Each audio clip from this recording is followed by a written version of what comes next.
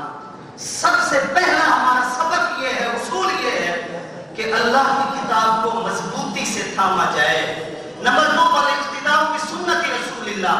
آپ علیہ السلام کی سنت کی پیروی کی جائے۔ نمبر 3 وَأَكْلُ الْحَلَالِ، حلال کھایا جائے، حرام سے بچا جائے۔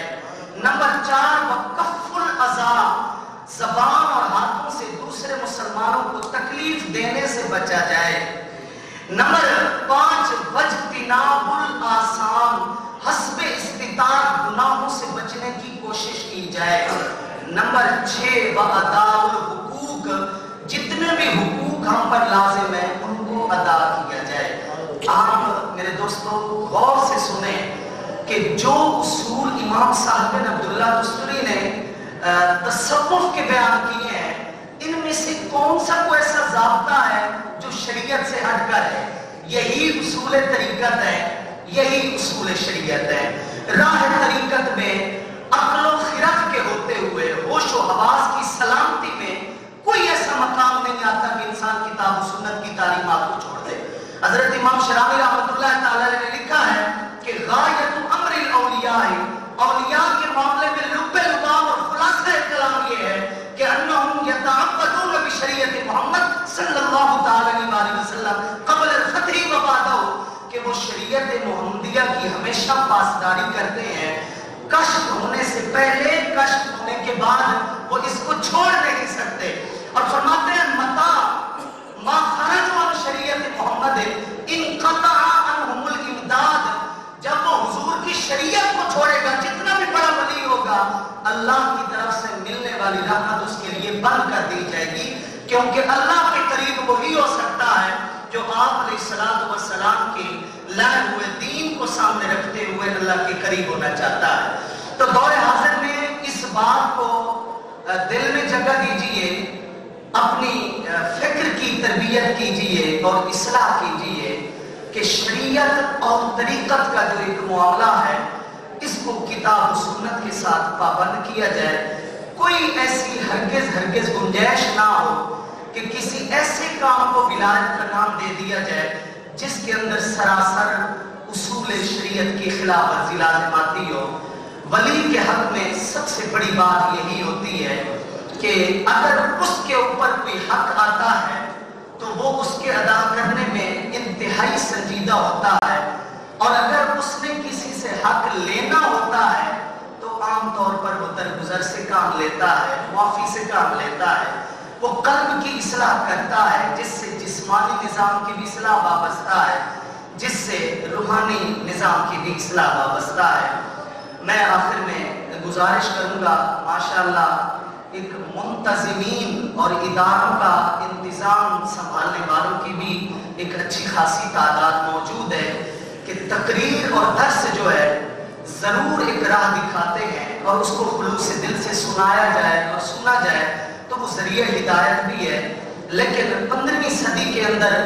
یہ فکری تربیت کو ایک اس طرح کی محض تقریروں سے مکمل نہیں ہوتی یہ ذمہ داری.